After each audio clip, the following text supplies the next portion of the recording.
트럭이나 모는 주제에 남의 집안을 캐고 다녀? 붉은 와인이 제 얼굴을 덮쳤습니다. 예비 사돈이라는 여자가 방금 저한테 와인을 끼얹은 겁니다.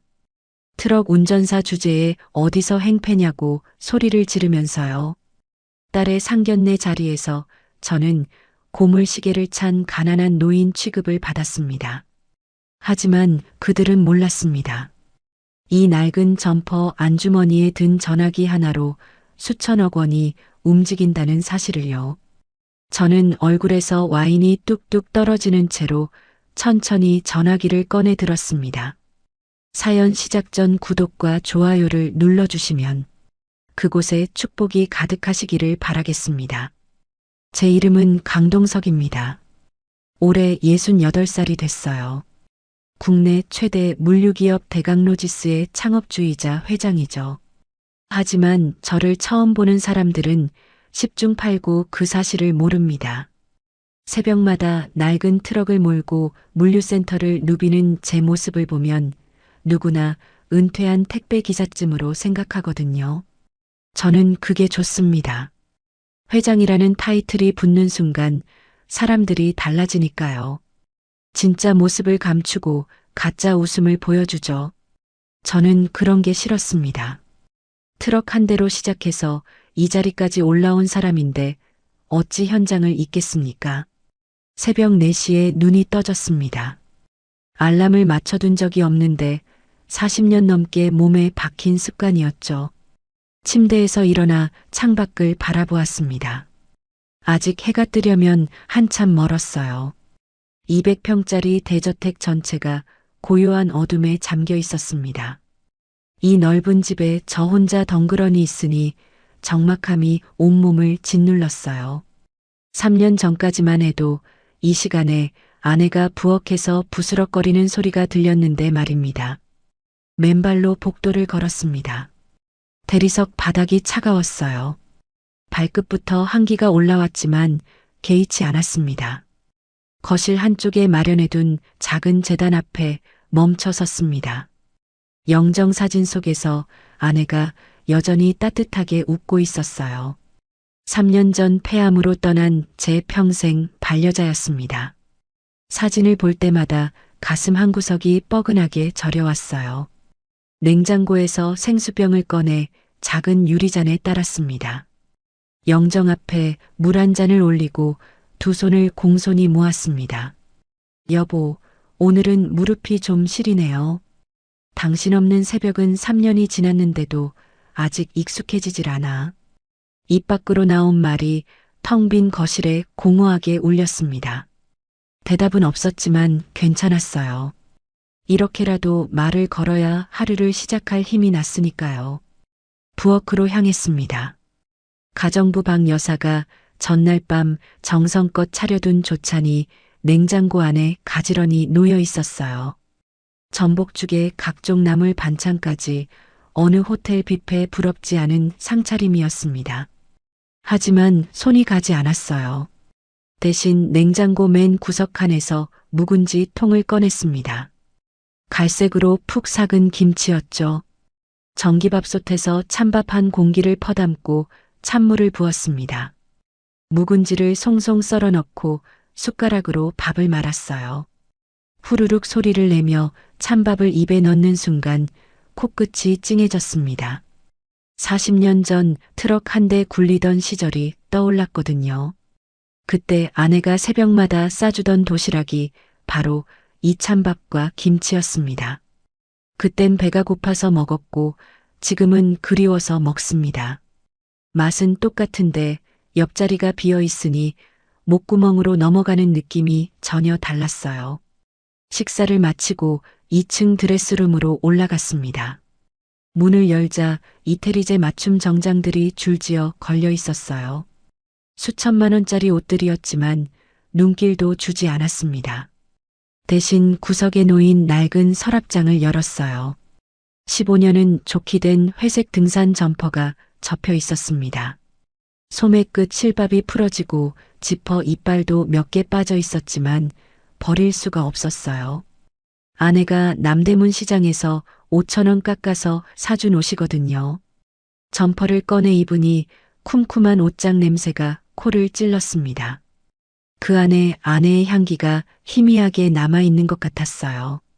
거울에 비친 제 모습이 영락없는 동네 노인이었습니다. 이게 제가 원하는 모습이었죠. 1층 차고로 내려갔습니다. 외제 승용차 5대가 번쩍번쩍 광을 내며 줄지어 서 있었어요. 벤츠, 마이바흐, 포르쉐 전부 억 단위를 호가하는 차들이었습니다.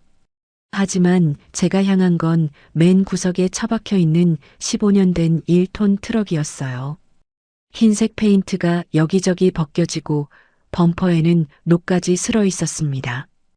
운전석 문을 열고 올라탔습니다. 시동을 걸자 덜덜덜하고 온 차체가 떨렸어요.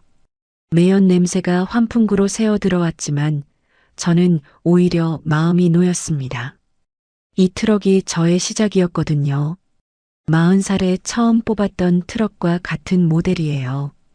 그때 이 트럭 한 대로 김포공항 화물을 나르기 시작해서 지금의 대강로지스를 읽었습니다.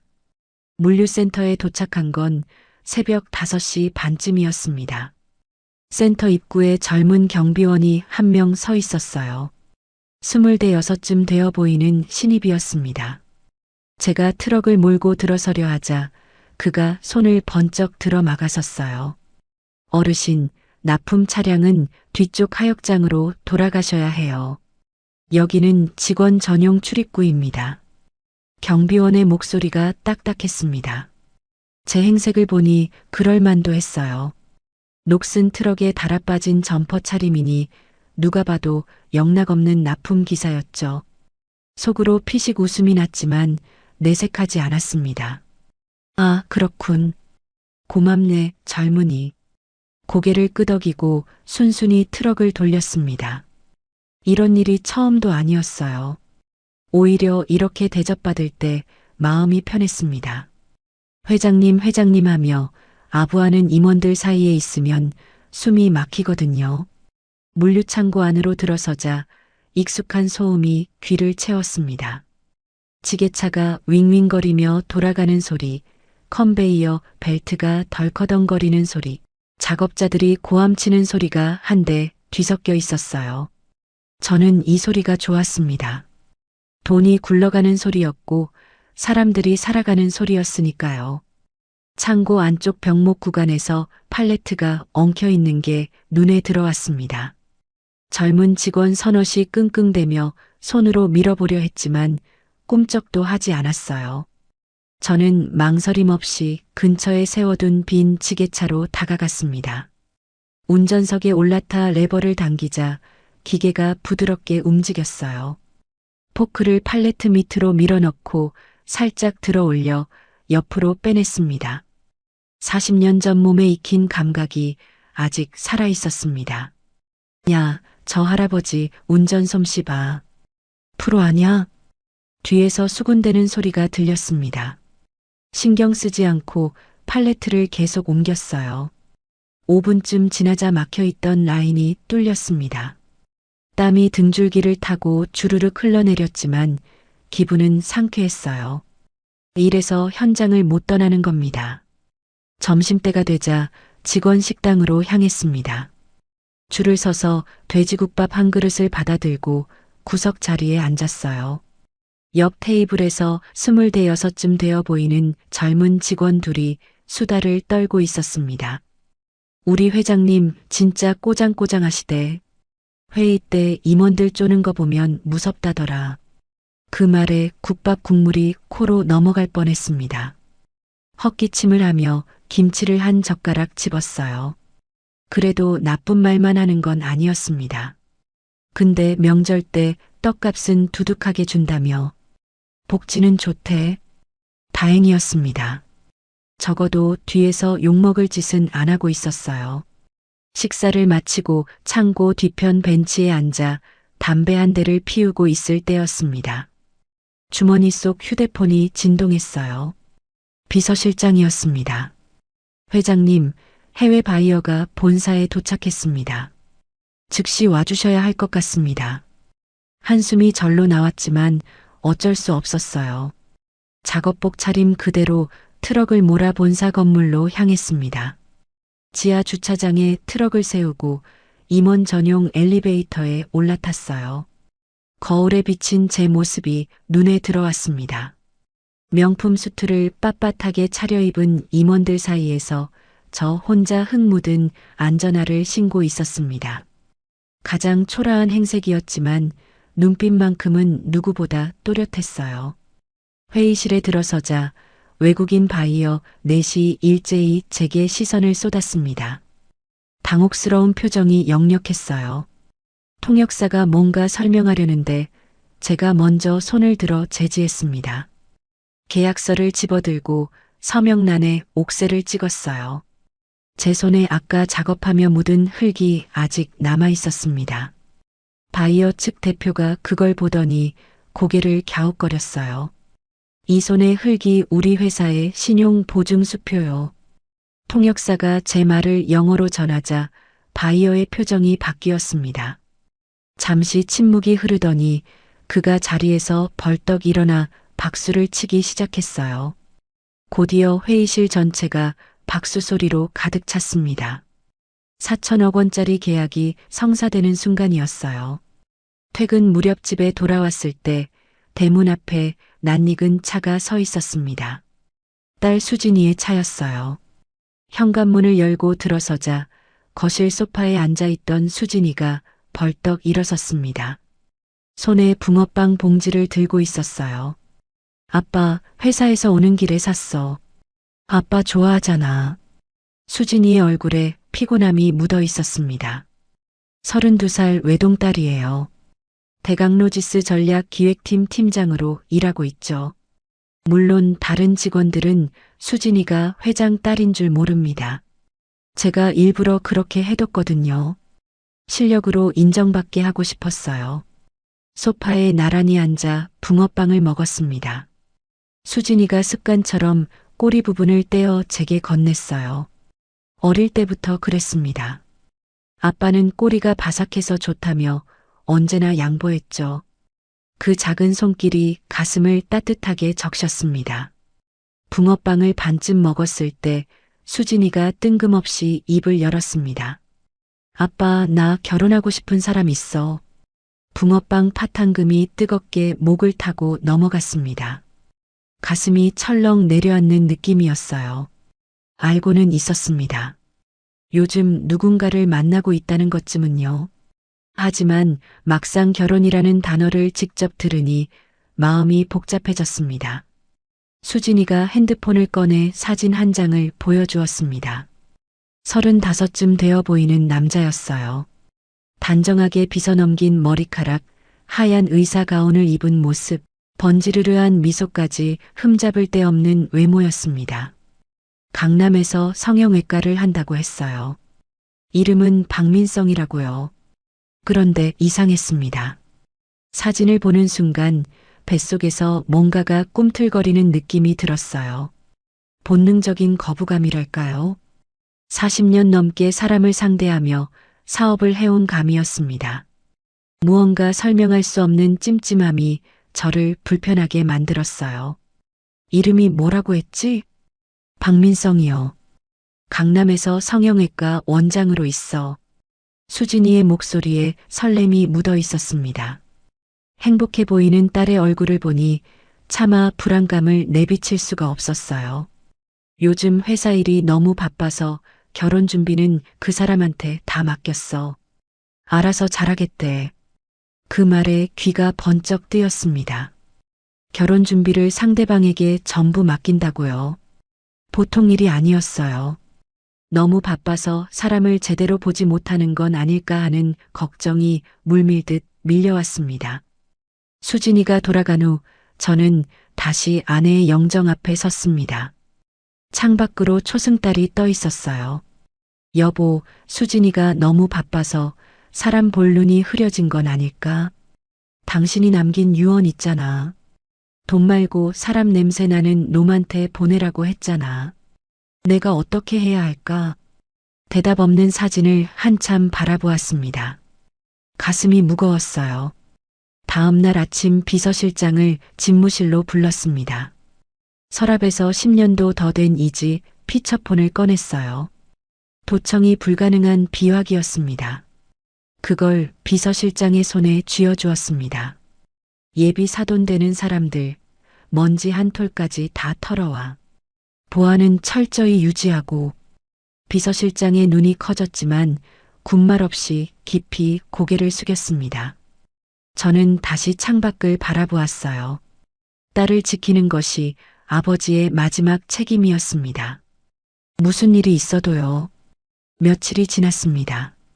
비서실장에게 뒷조사를 맡긴 후로 저는 평소처럼 새벽마다 물류센터를 돌았지만 마음 한구석이 계속 불편했어요. 딸 수진이가 보여준 그 남자의 번지르르한 미소가 자꾸 떠올랐거든요. 40년 넘게 사람을 상대하며 사업을 해온 감이 틀린 적이 별로 없었습니다. 제발 이번만큼은 제 감이 틀리기를 바랐어요. 내 딸이 좋아하는 사람이니까 좋은 사람이었으면 했습니다. 그날 오후 3시쯤이었습니다. 비서실장이 집무실 문을 두드렸어요. 문이 열리자마자 그의 표정이 심상치 않다는 걸 알 수 있었습니다. 20년 넘게 저를 보좌해온 사람인데 평소에 감정을 잘 드러내지 않거든요. 그런 사람의 얼굴이 굳어 있었습니다. 손에는 두툼한 서류 봉투가 들려 있었어요. 회장님, 조사 결과 나왔습니다. 비서실장이 봉투를 책상 위에 조심스럽게 올려놓았습니다. 저는 잠시 그것을 바라보기만 했어요. 봉투가 무거워 보였습니다. 안에 뭐가 들었길래 저렇게 두툼한 걸까요? 열어보기가 두려웠습니다. 하지만 피할 수는 없었죠. 심호흡을 한 번 하고 봉투를 집어들었습니다. 첫 장에는 최미자라는 여자의 사진이 붙어 있었어요. 예비 사돈이 될 사람이었습니다. 62살 강남에서 로열 갤러리라는 화랑을 운영하고 있다고 적혀 있었어요. 사진 속 그녀는 화려한 보라색 정장을 입고 우아하게 미소 짓고 있었습니다. 목에는 굵은 진주 목걸이가 걸려 있었고 손목에는 번쩍이는 금시계가 채워져 있었어요. 명문대 미술학과 출신의 유명 갤러리 관장이라니 겉보기엔 흠잡을 데가 없었습니다. 그런데 다음 장을 넘기는 순간 눈앞이 캄캄해졌습니다. 빨간 줄이 여기저기 그어진 서류들이 쏟아져 나왔거든요. 학력 위조 의혹이라는 글자가 먼저 눈에 들어왔어요. 졸업 증명서를 대조해 보니 학번과 기록이 맞지 않는다는 내용이었습니다. 그 아래로는 더 충격적인 내용들이 이어졌어요. 갤러리 법인 카드로 개인 명품 쇼핑 3억 원어치, 직원 임금 3개월치 체불, 거래처 대금 6개월 연체. 한 장 한 장 넘길 때마다 속이 뒤틀렸습니다. 예비 사위 박민성의 자료는 더 심각했어요. 강남 성형외과 개원 비용 20억 전액 은행 대출, 의료사고, 무마 합의금 3억, 간호사들에게 상습 폭언 및 갑질, 익명 의료인 커뮤니티에 올라온 제보 글들의 캡처본이 빼곡했습니다. 한 간호사가 쓴 글이 특히 눈에 박혔어요. 박 원장한테 커피가 미지근하다고 얼굴에 뿌림 당했습니다. 병원 복도에서요. 다른 환자들 보는 앞에서요. 너무 창피해서 그 길로 퇴사했습니다. 읽는 것만으로도 손이 부들부들 떨렸습니다. 이런 인간이 내 딸의 남편이 된다고요. 하지만 가장 결정적인 건 마지막 장에 있었습니다. 최미자가 누군가와 통화한 내용을 녹취한 요약본이었어요. 상대방은 사채업자로 추정됐습니다. 통화 일시는 지난주 화요일 밤 11시. 저는 그 내용을 또박또박 읽어내려갔습니다. 걱정하지 마세요. 곧 물류 재벌집 외동딸이 우리 민성이랑 결혼해요. 그 애가 완전히 콩깍지가 씌어서 눈에 뭐가 보이지를 않아요. 결혼하고 나면 시어머니 말이라면 뭐든 들을 거예요. 빚 갚는 줄도 모르고 사인할 거라고요. 서류를 쥔 손에 힘이 들어갔습니다. 종이가 구겨지는 소리가 조용한 집무실에 울렸어요. 분노가 가슴 밑바닥에서 부글부글 끓어올랐습니다. 내 딸을 빚갚는 도구로 쓰겠다고요. 감히 누구 딸을요? 이를 악물었습니다. 어금니가 삐걱거리는 소리가 났어요. 그 순간 수진이의 얼굴이 떠올랐습니다. 며칠 전 저녁에 붕어빵 꼬리를 떼어주며 행복하게 웃던 모습이요. 아빠, 그 사람 진짜 착해. 나 믿어줘. 그 말이 귓가에 맴돌았습니다. 서류를 구기려던 손이 멈췄어요. 화를 낸다고 해결될 일이 아니었습니다. 당장 딸한테 달려가서 이 서류를 보여주고 싶었지만 그럴 수 없었어요. 사랑에 빠진 사람은 귀가 닫히는 법이니까요. 직접 눈으로 보여줘야 했습니다. 그 전에 제가 먼저 확인해야 했어요. 다음 날 아침 저는 옷장에서 가장 낡은 등산복을 꺼내 입었습니다. 색이 바랜 카키색 바지에 주머니가 여러 개 달린 조끼를 걸쳤어요. 모자까지 눌렀으니 거울 속 제 모습은 영락없는 동네 경로당 노인이었습니다. 강동석, 오늘은 탐정 노릇 좀 해야겠구나. 혼잣말을 하며 낡은 트럭 대신 지하철을 탔습니다. 트럭을 몰고 가면 혹시 누가 알아볼까 봐서였어요. 최미자가 운영한다는 로열 갤러리는 강남역 근처 고급 빌딩 1층에 있었습니다. 건물 외관부터 번지르르 했어요. 대리석으로 마감한 로비에 화려한 조명이 쏟아지고 있었습니다. 갤러리 통유리창 너머로 커다란 유화 작품들이 보였어요. 언뜻 보기에도 억 단위는 하겠다 싶은 그림들이었습니다. 입구에 다가서자 26쯤 되어 보이는 여직원이 저를 위아래로 훑어보았습니다. 등산복에 다른 운동화 차림을 보더니 그녀의 눈빛이 싸늘하게 식었어요. 어르신, 여기는 무료 전시관 아니에요. 커피숍은 2층이고요. 나가주시겠어요? 문전박대였습니다. 예상은 했지만 막상 당하니 기분이 묘했어요. 내가 지금 저 그림들 전부 사고도 남을 돈이 있는데 말이죠. 하지만 내색하지 않았습니다. 고개를 끄덕이며 순순히 물러났어요. 건물 옆 골목에 있는 작은 카페로 들어갔습니다. 창가 자리에 앉으니 갤러리 안이 훤히 들여다 보였어요. 아메리카노 한 잔을 시켜놓고 2시간쯤 지켜보았습니다. 그 사이에 놀라운 광경을 목격했어요. 최미자가 아까 저를 내쫓았던 그 여직원을 사무실로 불러들이더니 문을 닫았습니다. 유리병 너머로 그녀가 뭔가 소리를 버럭 지르는 게 보였어요. 얼굴이 불그락 변하더니 갑자기 여직원의 정강이를 세게 걷어찼습니다. 젊은 여직원이 비틀거리며 다리를 부여잡았어요. 아파서 쪼그리고 앉는 모습이 유리창 너머로 선명하게 보였습니다.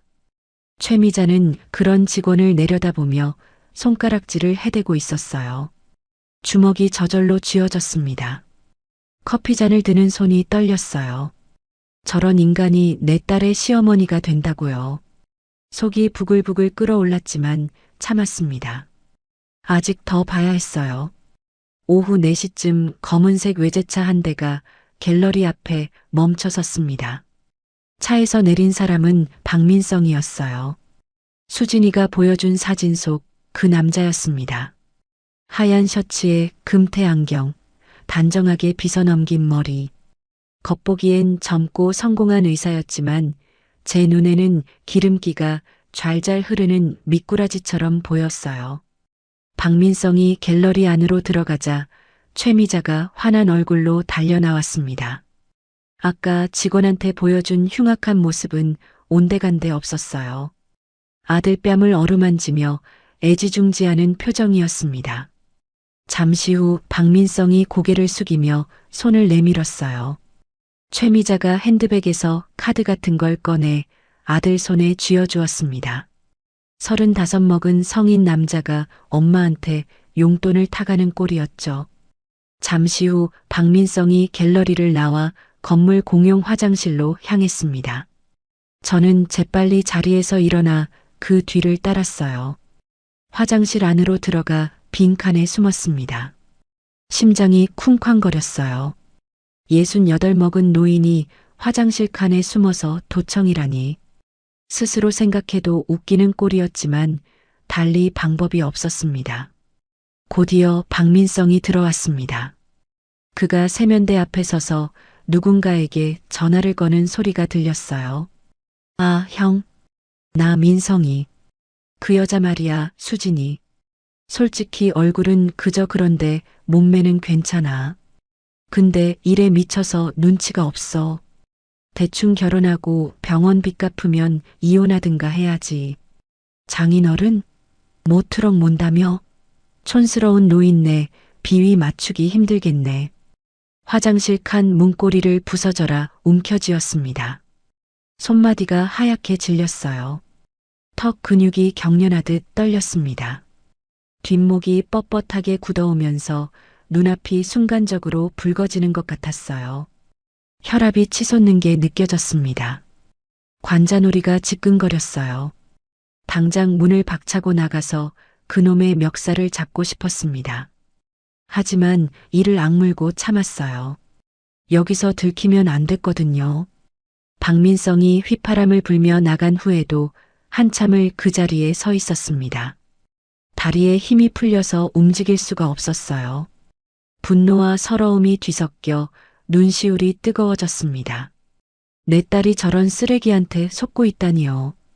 집으로 돌아오는 지하철 안에서 수진이에게 전화를 걸었습니다. 수진아, 오늘 저녁 아빠랑 같이 먹자. 삼겹살 구워줄게. 아, 아빠. 미안해. 오늘 민성 씨랑 웨딩드레스 보러 가기로 했어. 다음에 꼭 먹자. 전화가 끊어진 후 한동안 멍하니 창밖만 바라보았습니다. 지하철이 어두운 터널을 달리고 있었어요. 그 어둠이 제 마음 같았습니다. 그날 밤 저는 아내의 영정 앞에 앉아 오래도록 생각했습니다. 그리고 결심했어요. 이번 주말 상견례에서 직접 판을 짜기로요. 다음 날 아침 비서실장을 불렀습니다. 상견례 장소는 우리 계열사 호텔 중식당으로 잡아. 예약은 내 이름 말고 가명으로 하고 직원들한테 단단히 일러둬. 내가 누군지 절대 티내지 말라고. 비서실장이 묵묵히 고개를 끄덕였습니다. 저는 거울 앞에 서서 제 얼굴을 찬찬히 들여다보았어요. 강동석, 이번엔 연기 좀 해야겠다. 아주 돈 없고 지질이 궁상맞은 시골 늙은이로 말이야. 딸을 지키기 위해서라면 뭐든 할 수 있었습니다. 복수가 아니었어요. 보호였습니다. 아내가 남긴 유언을 지키는 것이었어요. 영정 사진 속 아내에게 말했습니다. 여보, 나 잘하고 있는 거 맞지? 수진이 눈을 뜨게 해줘야 해. 그래야 저 못된 것들한테 안 당하잖아. 조금만 기다려. 내가 꼭 우리 딸 지켜줄게. 창밖으로 새벽빛이 밝아오고 있었습니다. 긴 하루가 될 것 같았어요. 상견례 당일이 밝았습니다. 새벽 4시에 눈이 떠졌지만 평소와는 기분이 달랐어요. 오늘은 전쟁터에 나가는 날이었거든요. 침대에서 일어나 창밖을 바라보았습니다. 아직 해가 뜨지 않아 사방이 어두웠어요. 가슴이 두근거렸습니다. 긴장되면서도 묘하게 비장한 기분이 들었어요. 거실로 내려가 아내의 영정 앞에 섰습니다. 물 한 잔을 올리고 두 손을 공손히 모았어요. 여보, 오늘이야. 당신이 남긴 유언 꼭 지킬게. 우리 수진이한테 사람 냄새 나는 사람 만나게 해줄게. 저 못된 것들 본색 다 까발려줄 거야. 영정 속 아내가 여전히 따뜻하게 웃고 있었습니다. 그 웃음을 보니 마음이 조금 놓였어요. 당신이 지켜보고 있으니 잘할 수 있을 것 같았습니다. 2층 드레스룸으로 올라갔습니다. 오늘은 특별한 준비가 필요했어요. 줄지어 걸린 이태리제 맞춤 정장들을 지나쳤습니다. 수천만 원짜리 옷들이었지만 오늘은 쳐다보지도 않았어요. 대신 방 구석에 놓인 낡은 서랍장 앞에 섰습니다. 맨 아래 칸을 열자 쿰쿰한 냄새가 올라왔어요. 서랍 안에는 30년 전 아내가 남대문 시장에서 사준 회색 점퍼가 접혀 있었습니다. 소매 끝 실밥이 풀어지고 깃부분은 색이 발해 있었어요. 지퍼 이빨도 몇 개 빠져서 끝까지 올리면 걸리적거렸죠. 하지만 저한테는 그 어떤 명품보다 귀한 옷이었습니다. 점퍼를 꺼내 코에 가져다 댔습니다. 오래된 옷장 냄새 사이로 희미하게 아내의 향기가 느껴지는 것 같았어요. 코끝이 찡해졌습니다. 이 옷을 입으면 아내가 옆에 있는 것 같은 기분이 들었거든요. 점퍼를 입고 나서 금고 앞으로 갔습니다. 비밀번호를 누르자 철컥 소리와 함께 문이 열렸어요. 금고 안에는 현금 다발과 중요 서류들이 가득했지만 제가 찾는 건 맨 안쪽 서랍에 있었습니다. 작은 나무 상자를 꺼냈어요. 뚜껑을 열자 손목시계 하나가 들어 있었습니다. 시계를 꺼내 들고 찬찬히 살펴보았습니다. 본체는 스위스 장인이 만든 파텍 필립 한정판이었어요.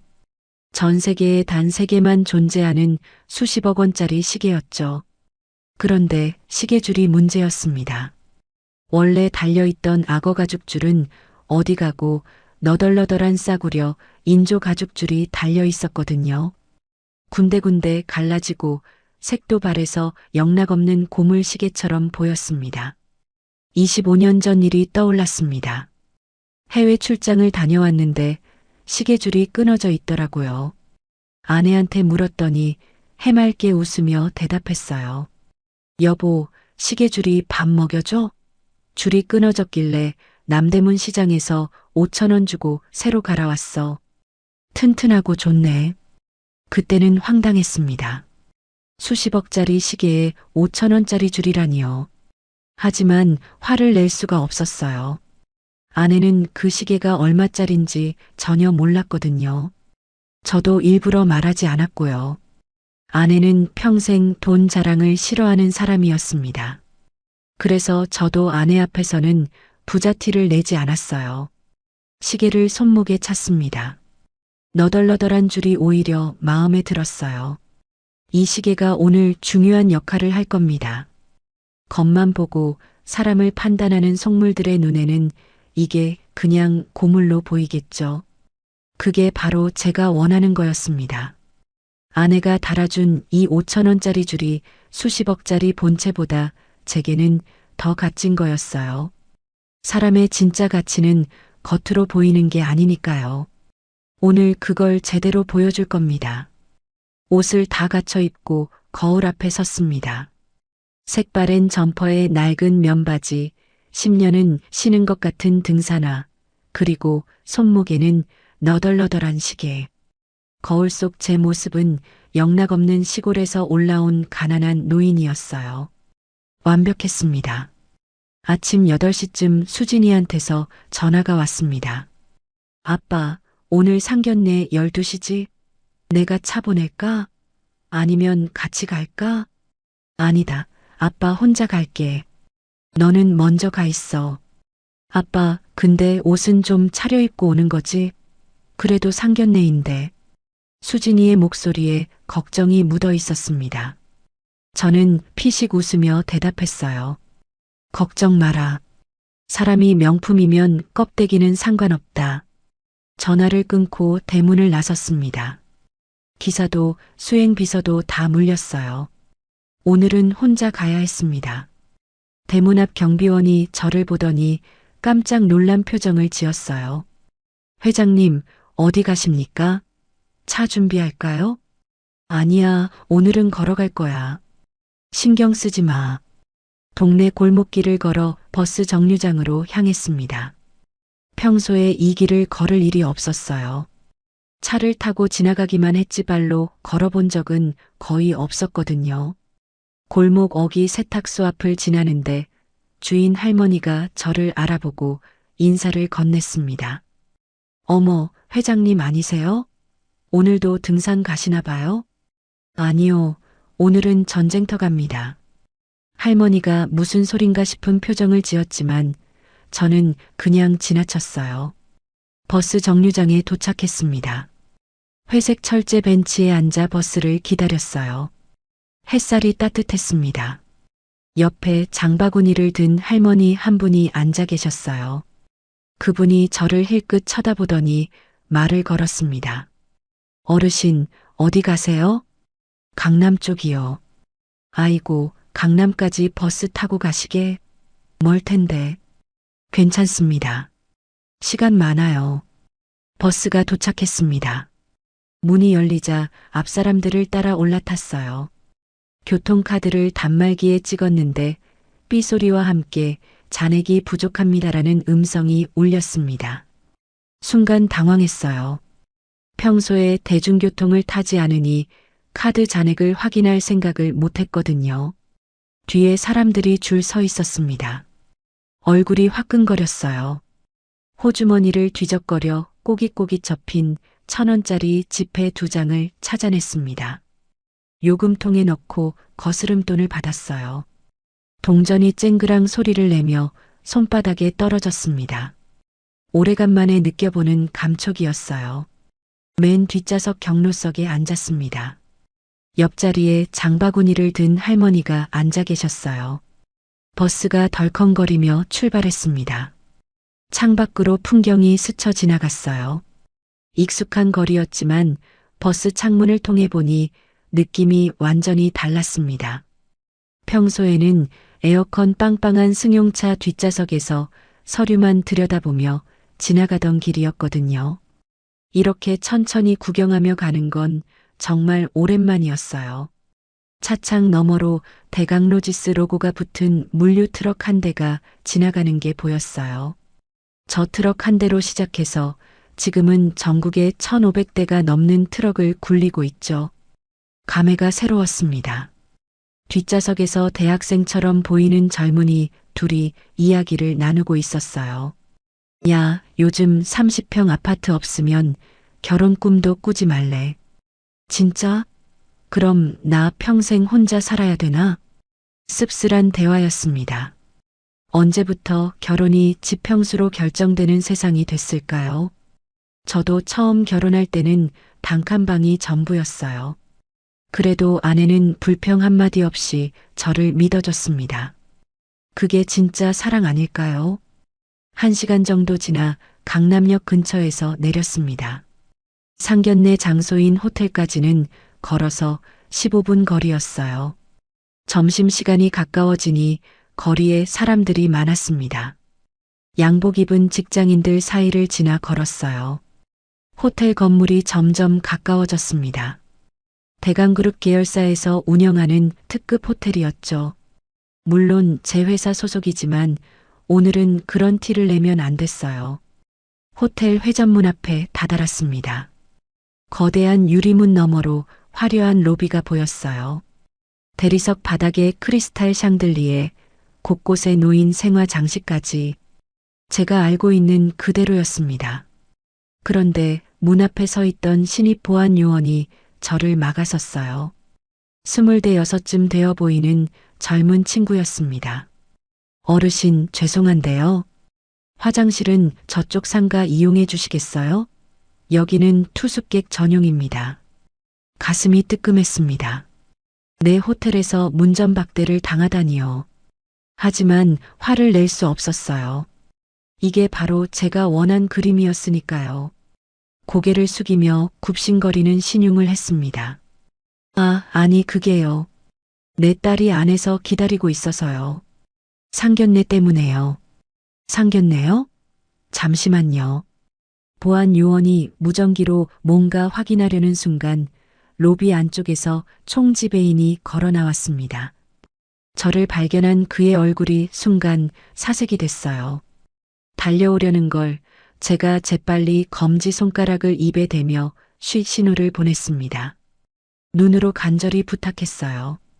제발 아는 척하지 말아달라고요. 눈치 빠른 총지배인이 멈칫하더니 태연한 표정으로 보안 요원에게 말했습니다. 어르신 들여보내드려. 중식당 예약 손님이시야. 보안 요원이 어리둥절한 표정으로 비켜섰습니다. 저는 고개를 숙이며 쪼르르 안으로 들어갔어요. 연기가 제법 그럴듯했죠.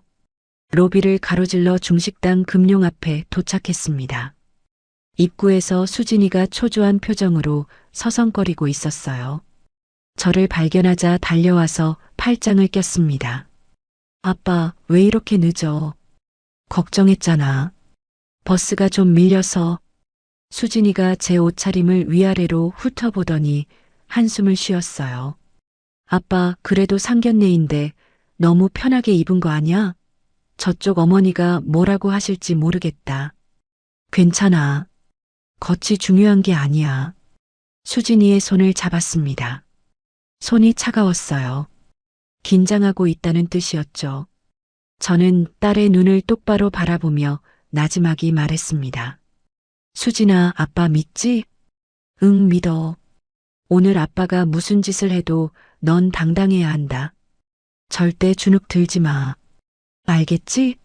수진이가 고개를 갸웃거렸지만 더 묻지 않았습니다.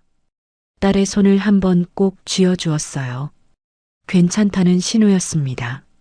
저는 깊게 숨을 들이쉬고 중식당 문고리를 잡았어요.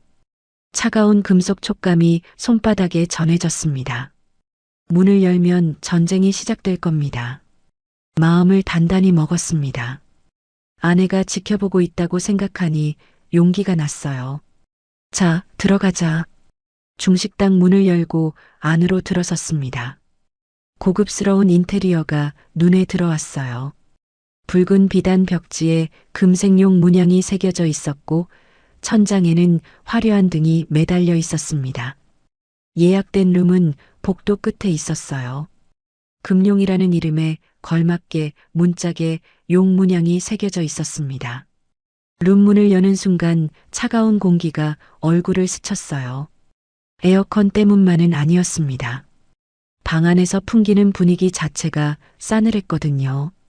최미자와 박민성이 상석에 나란히 앉아 있었습니다. 최미자는 보라색 실크 정장을 입고 있었어요. 목에는 굵은 진주 목걸이가 걸려 있었고 손가락마다 반지가 번쩍거렸습니다. 화장을 진하게 해서 나이보다 젊어 보이려고 애쓴 흔적이 역력했어요. 우리가 들어왔는데도 일어나지 않았습니다. 최미자는 스마트폰 화면만 들여다보고 있었고 박민성은 창밖을 멍하니 바라보고 있었어요. 마치 우리가 투명 인간인 것처럼 행동하더군요. 제가 먼저 고개를 숙였습니다. 반갑습니다. 수진이 아버지 되는 사람입니다. 최미자가 그제야 고개를 들었어요. 저를 위아래로 훑어보는 눈빛이 차가웠습니다. 색바랜 점퍼, 낡은 면바지, 해진 등산화. 그녀의 시선이 제 행색을 훑고 지나갈 때마다 가슴이 따끔거렸어요. 하지만 예상했던 일이었습니다. 이런 반응을 보려고 일부러 이렇게 입고 온 거니까요. 네, 앉으세요. 최미자가 턱으로 맞은편 자리를 가리켰습니다. 반말이었어요. 처음 보는 사돈 어른한테 반말이라니. 속이 부글거렸지만 꾹 참았습니다. 오늘은 참아야 하는 날이었어요. 수진이와 나란히 자리에 앉았습니다. 박민성이 마지못해 일어나더니 손을 내밀었어요. 아버님, 처음 뵙겠습니다. 박민성입니다. 악수를 했습니다. 그런데 제 손을 잡자마자 박민성의 표정이 일그러졌어요. 제 손바닥에 굳은 살이 박혀 있었거든요. 40년 넘게 트럭 핸들과 화물 상자를 만지며 생긴 훈장 같은 것이었죠. 박민성은 악수를 후다닥 끝내더니 테이블 위에 놓인 물티슈를 꺼내 손을 벅벅 닦았습니다. 눈앞에서요. 대놓고요. 얼굴이 화끈거렸습니다. 수진이가 옆에서 입술을 깨물고 있는 게 느껴졌어요. 미안한 마음이 들었지만 내색하지 않았습니다. 최미자가 코앞에서 손부채질을 시작했습니다. 과장되게 얼굴 앞에서 손을 흔들더니 눈살을 찌푸렸어요. 어머, 어디서 쿰쿰한 냄새가 나네. 아, 아버님 오셨구나. 밖에서 운동하다 오셨어요? 땀 냄새가 좀 나는 것 같은데. 심장이 쿵 내려앉았습니다. 물론 일부러 물류창고에 들렀다 온 거였어요. 하지만 이렇게 대놓고 말할 줄은 몰랐습니다. 면전에서 냄새가 난다니요. 최미자의 입꼬리가 살짝 올라가 있었어요. 비웃고 있는 거였습니다. 오시는 길에 차가 많이 막혔나요? 발렛 맡기셨죠? 최미자가 능청스럽게 물었습니다. 저는 고개를 살짝 숙이며 대답했어요. 아, 버스 타고 왔습니다. 기름값도 아끼고 환경도 생각하고요. 3초쯤 정적이 흘렀습니다. 최미자의 눈이 휘둥그레졌어요. 박민성은 헛웃음을 터뜨렸고요. 마치 말도 안 되는 소리를 들었다는 표정이었습니다. 최미자가 아들에게 들으라는 듯 큰 소리로 말했어요. 예, 너는 장인어른 되실 분한테 택시비라도 좀 붙여드리지 그랬니? 사돈댁 형편을 내가 너무 몰랐네. 가슴이 쿵쾅거렸습니다. 형편이라니요. 저를 가난뱅이로 본다는 뜻이었어요. 물론 그게 제가 의도한 그림이긴 했지만 막상 당하니 자존심이 상했습니다. 68회를 살면서 이런 수모는 처음이었거든요. 수진이의 얼굴이 붉어졌습니다. 분노로 목 근육이 굳어 있는 게 보였어요.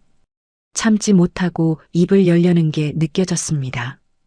어머님, 저희 아빠는 검소하셔서 그래요. 원래 대중교통 좋아하시고. 저는 재빨리 식탁 아래로 손을 뻗어 수진이의 무릎을 툭 쳤습니다. 참으라는 신호였어요. 수진이가 말을 멈추고 입을 다물었습니다. 지금 반박하면 안 됐어요. 저들이 아직 본색을 다 드러내지 않았으니까요. 조금만 더 참으면 꼬리를 잡을 수 있을 겁니다. 종업원이 주문을 받으러 들어왔습니다. 최미자가 메뉴판을 제게는 보여주지도 않고 혼자 펼쳐들더니 마음대로 주문을 했어요. 여기 제일 비싼 코스 4개요. 아, 잠깐. 아버님은 연세가 있으시니까 질긴 고기는 소화가 안 되실 수도 있겠네. 아버님 건 고기 빼고 게살 수프로 바꿔주세요.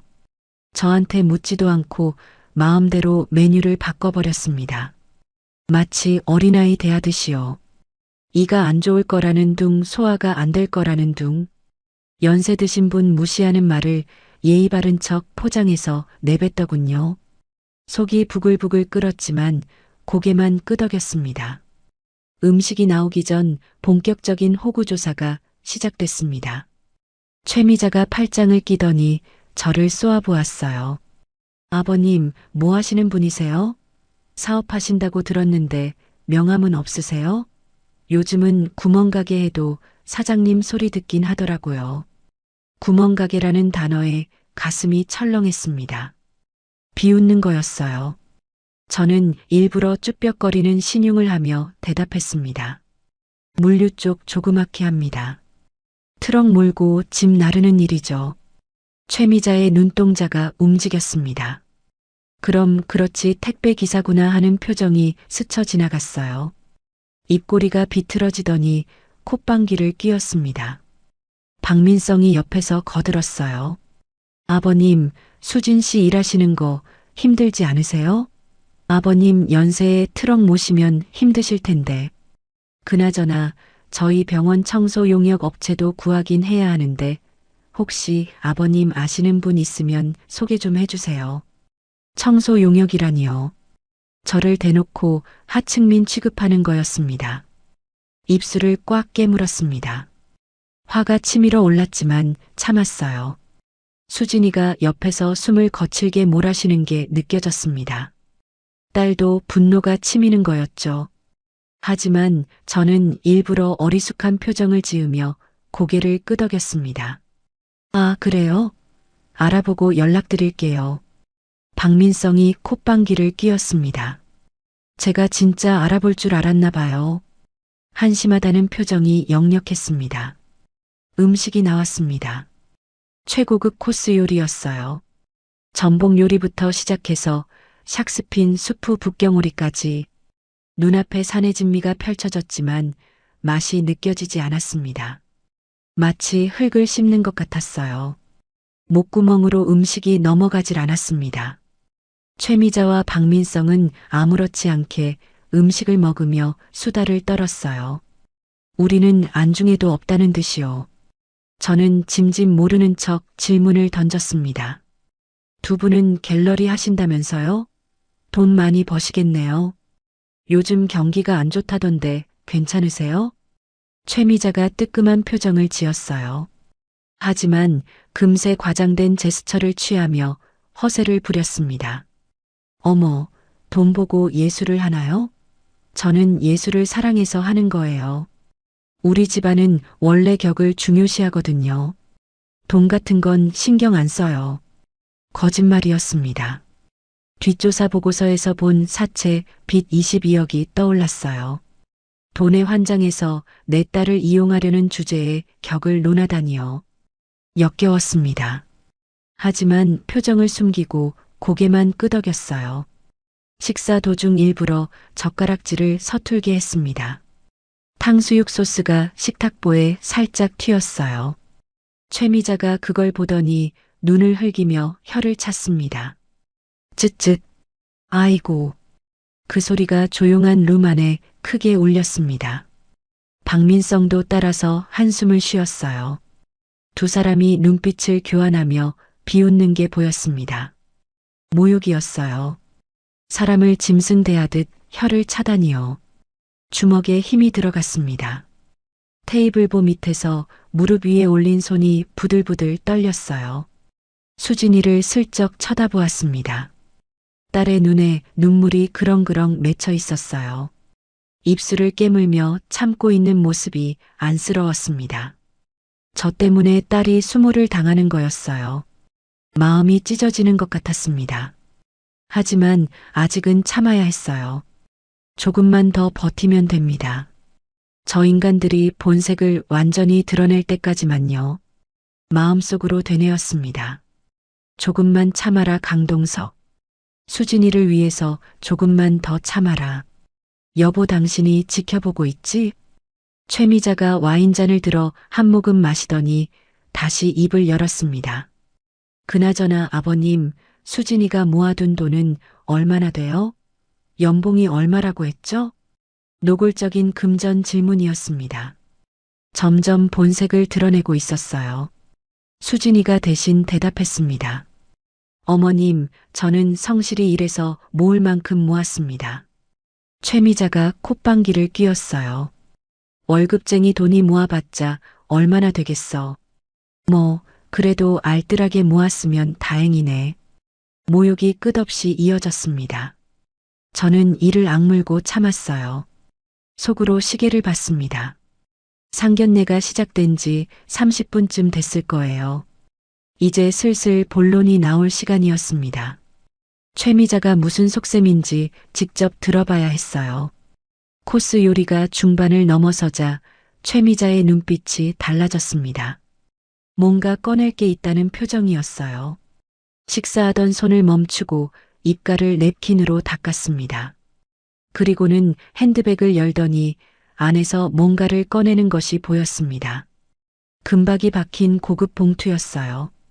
그것을 테이블 위에 슬쩍 올려놓았습니다. 박민성도 긴장한 표정으로 어머니를 쳐다보았어요. 아버님, 식사는 맛있게 하셨어요? 이제 본론을 좀 얘기할까요? 최미자의 목소리가 갑자기 부드러워졌습니다. 오히려 소름이 끼쳤어요. 이제부터가 진짜 시작이었습니다. 저 봉투 안에 뭐가 들었는지 뻔히 알 것 같았어요. 뒷조사에서 봤던 그들의 빚이 떠올랐습니다. 드디어 본색을 드러낼 때가 온 거였죠. 손에 힘을 주고 자세를 바로잡았습니다. 최미자가 금박 봉투를 테이블 위에 올려놓더니 의미심장한 미소를 지었습니다. 입꼬리가 살짝 올라간 그 표정이 소름 끼쳤어요. 눈빛이 탐욕으로 번들거리고 있었습니다. 드디어 본색을 드러낼 모양이었습니다. 저는 자세를 고쳐 앉고 그녀의 다음 말을 기다렸어요. 아버님, 우리 민성이가 의사잖아요. 의사 만드는데 돈이 얼마나 드는지 아세요? 저는 일부러 어리숙한 표정을 지으며 고개를 저었습니다. 글쎄요, 잘 모르겠네요. 의대 6년에 인턴 레지던트 4년이면 10년이에요. 그동안 등록금에 생활비에 학원비에 얼마가 들어갔겠어요. 병원 개원할 때도 제가 전부 대줬고요. 최미자가 손가락을 꼽으며 말했습니다. 마치 자기가 얼마나 희생했는지 자랑하는 것 같았어요. 저는 속으로 코웃음을 쳤습니다. 뒷조사 보고서에서 봤거든요. 병원 개원 비용 20억은 전부 은행 대출이었습니다. 그때 최미자의 시선이 제 손목에 멈췄습니다. 물을 마시려고 소매를 걷어올린 순간이었어요. 너덜너덜한 가죽줄이 달린 시계가 드러난 거였습니다. 최미자의 눈이 커지더니 입꼬리가 비틀어졌습니다. 마치 더러운 것을 본 것처럼 얼굴을 찡그렸어요. 어머 아버님, 그 손목에 차고 계신 게 시계예요? 심장이 쿵 내려앉았습니다. 드디어 올 게 왔구나 싶었어요. 이 시계 때문에 어떤 말을 들을지 예상하고 있었지만 막상 순간이 오니 긴장됐습니다. 네, 시계입니다. 아이고 세상에. 그게 시계라고요? 가죽이 다 사갔네, 사갔어. 6.25대 쓰던 거 아니에요? 하하. 최미자가 크게 웃음을 터뜨렸습니다. 박민성도 따라 웃었어요. 룸 안에 그들의 웃음소리가 울렸습니다. 비웃음이었어요. 조롱이었습니다. 손목의 시계가 무겁게 느껴졌습니다. 아내가 달아준 5,000원짜리 줄이었거든요. 박민성이 거들었습니다. 아버님, 요즘 스마트워치 싼 거 많은데 하나 사드릴까요? 그거 차고 다니시면 피부병 생겨요. 위생상 안 좋습니다. 의사라는 사람이 시계줄 때문에 피부병이 생긴다고요. 말도 안 되는 소리였어요. 하지만 저는 꾹 참고 시계를 소중히 어루만지며 대답했습니다. 이거 죽은 집사람이 남대문 시장에서 줄을 갈아준 겁니다. 저한텐 보물이에요. 최미자의 표정이 굳어졌습니다. 잠시 뜸을 들이더니 정색을 하고 말했어요. 아버님, 죽은 사람은 죽은 거고 산 사람은 체면을 챙겨야죠. 내 아들 장인어른이 그런 고물을 차고 다니면 우리 민성이 얼굴에 똥칠하는 거예요. 창피해서 사람들한테 소개도 못하겠네. 가슴이 철렁했습니다. 죽은 아내를 모욕하는 거였어요. 3년 전 세상을 떠난 제 반려자를 그냥 죽은 사람이라고 치부해버리다니요. 이가 갈렸습니다. 주먹에 힘이 들어갔어요. 참다 못한 수진이가 입을 열었습니다. 어머님 말씀이 너무하시네요. 그건 저희 엄마 유품이에요. 최미자가 수진이를 쏘아보았습니다. 눈빛이 날카로웠어요. 어른이 얘기하면 듣기만 해. 너도 그래. 아비 없는 자식 소리 안 들으려면 배워야 한다고. 가정교육이 이래서 중요한 거야. 아비 없는 자식이라니요.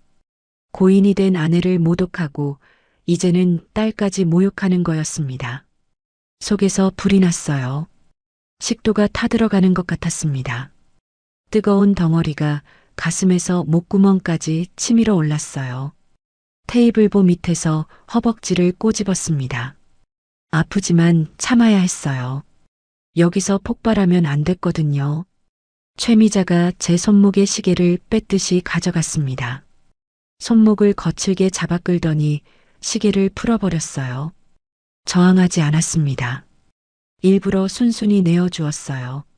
최미자가 시계를 들고 이리저리 돌려보았습니다.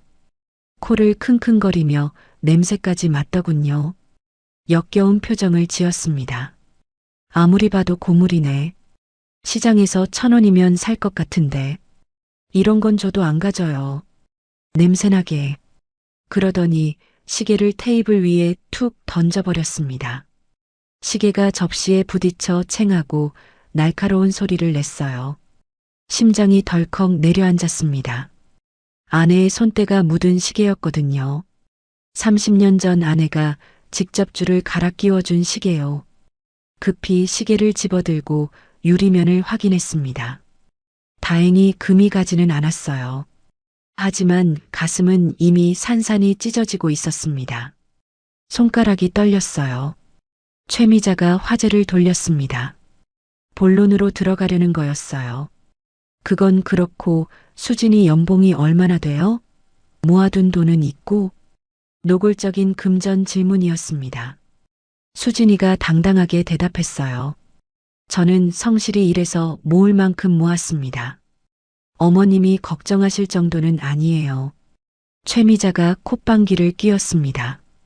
월급쟁이 돈이 모아봤자 얼마나 되겠어. 요즘 집값이 얼마인데. 박민성이 옆에서 끼어들었어요. 수진 씨, 우리 엄마가 아기가 있어서 그러는 게 아니라 현실적인 조언을 해주시는 거야. 우리 미래를 위해서 그러는 거라고. 가스라이팅이었습니다. 모욕을 조언이라고 포장하고 있었어요. 제가 화장실에서 엿들었던 그 통화 내용이 떠올랐습니다. 대충 결혼하고 병원 빚 갚으면 이혼하든가 해야지 하던 그 말이요. 저런 놈이 사랑을 입에 담다니요. 역겨웠습니다. 하지만 아직 때가 아니었어요. 저는 낮은 목소리로 질문을 던졌습니다. 그래서 제 딸이 그쪽 집안에 들어가려면 정확히 뭐가 필요합니까? 최미자의 눈이 번뜩였습니다. 드디어 원하던 질문이 나왔다는 표정이었어요. 입꼬리가 올라갔습니다. 아, 드디어 말이 통하시네.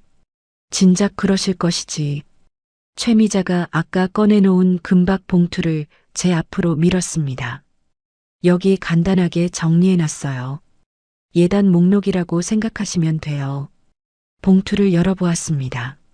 안에는 고급 용지에 인쇄된 종이 한 장이 들어있었어요. 예단 목록이라기보다는 청구서에 가까웠습니다. 눈을 의심했어요. 항목들을 하나하나 읽어내려갔습니다. 강남 아파트 30평형 전세 자금 지원, 독일제 고급 승용차 한 대, 갤러리 발전 기금 5억, 병원 운영 자금 지원 3억, 신혼여행 경비 5천만 원 등등.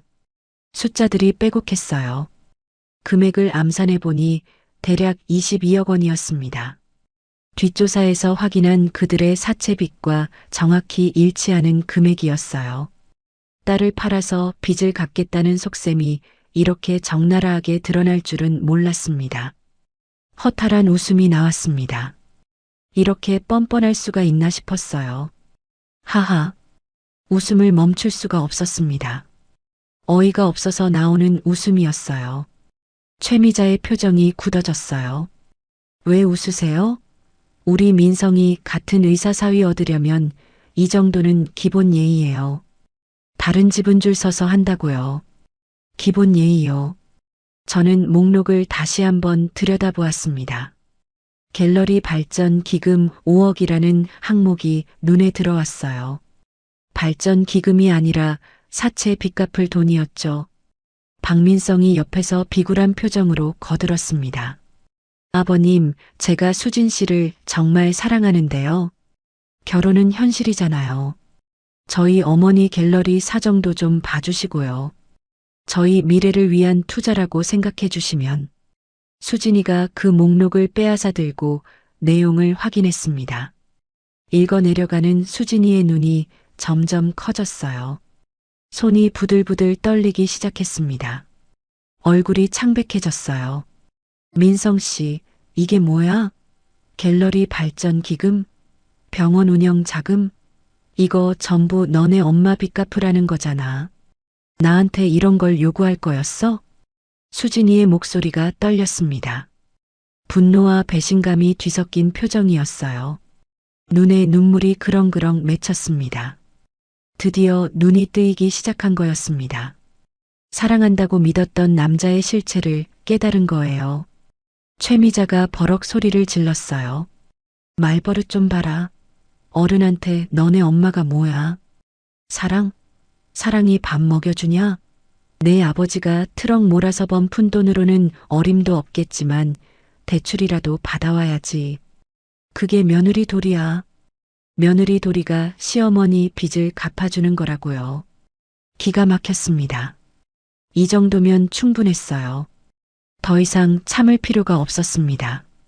저는 차분하게 입을 열었습니다. 자네 갤러리 사채 빚이 정확히 22억이지? 그거 막으려고 내 딸을 파는 건가? 최미자의 얼굴이 사색이 됐습니다. 동공이 흔들렸어요. 자신의 비밀을 들킨 거였죠. 뭐라고요? 아니, 남의 뒷조사를 했어요? 천박하게. 어디서 헛소문을 듣고 와서 행패야. 목소리가 갈라졌습니다. 당황한 거였어요. 하지만 곧 적반하장으로 나왔습니다. 테이블을 탕탕 치며 소리를 질렀어요. 룸 밖에서 직원들이 웅성거리는 소리가 들렸습니다. 수진이가 자리에서 벌떡 일어났습니다. 의자가 뒤로 밀리며 끼익 소리를 냈어요. 아빠 가자. 나 이 결혼 안 해. 이런 사람들인 줄 몰랐어. 딸의 눈에서 눈물이 흘러내렸습니다. 배신감에 찬 눈물이었어요. 가슴이 아팠습니다. 하지만 동시에 안도감도 들었어요. 드디어 눈을 뜬 거였거든요. 저런 인간들에게 속아서 평생을 망칠 뻔했는데 이제야 진실을 본 겁니다. 박민성이 당황해서 수진이의 팔을 잡았어요. 수진 씨, 잠깐만. 이건 오해야. 내가 설명할게. 수진이가 차갑게 뿌리쳤습니다. 손 치워. 설명? 이 목록이 오해라고? 최미자의 얼굴이 일그러졌습니다. 분노로 시뻘개진 얼굴이 흉측해 보였어요. 계획이 틀어지자 이성을 잃은 거였습니다. 그녀가 갑자기 테이블 위에 와인잔을 집어들었어요. 붉은 액체가 출렁거렸습니다. 불길한 예감이 스쳤습니다. 저 와인이 어디로 향할지 뻔했어요. 몸을 피하지 않았습니다. 최미자가 와인잔을 움켜쥔 채 부들부들 떨고 있었습니다. 손등에 핏줄이 붉어져 나왔어요. 붉은 와인이 잔 안에서 출렁거렸습니다. 분노로 이성을 잃은 게 분명했어요. 눈이 충혈되어 있었고 입술이 파르르 떨리고 있었습니다. 저는 피하지 않았어요. 오히려 그녀를 똑바로 바라보았습니다. 어떻게 나오나 지켜볼 생각이었죠. 아버님이라고 불러줬더니 어디서 행패야. 트럭이나 몰던 주제에 남의 집안 사정을 캐고 다녀. 내가 뭔데? 최미자의 목소리가 갈라졌습니다. 히스테리에 가까웠어요. 계획이 완전히 틀어지자 감정 조절이 안 되는 모양이었습니다. 박민성이 옆에서 안절부절 못하고 있었어요. 어머니를 말리지도 못하고 그렇다고 수진이 편을 들지도 못하는 찌질한 모습이었습니다. 35 먹은 남자가 엄마 눈치만 보고 있었어요. 엄마, 일단 진정해. 사람들이 듣겠어. 닥쳐. 내가 뭘 알아. 내가 평생 빚에 쪼들리며 너 키웠는데 이게 뭐 하는 짓이야. 최미자가 아들에게까지 소리를 질렀습니다. 박민성이 움찔하며 뒤로 물러났어요. 마마보이의 한계가 여실히 드러나는 순간이었습니다. 저런 남자가 내 딸의 남편이 될 뻔했다니 소름이 끼쳤어요. 수진이가 차갑게 말했습니다. 민성 씨, 넌 이제 아무 말도 하지 마. 지금까지 나한테 한 말 다 거짓말이었잖아. 사랑한다고 했잖아. 평생 행복하게 해주겠다고 했잖아. 수진 씨, 그건 진심이었어.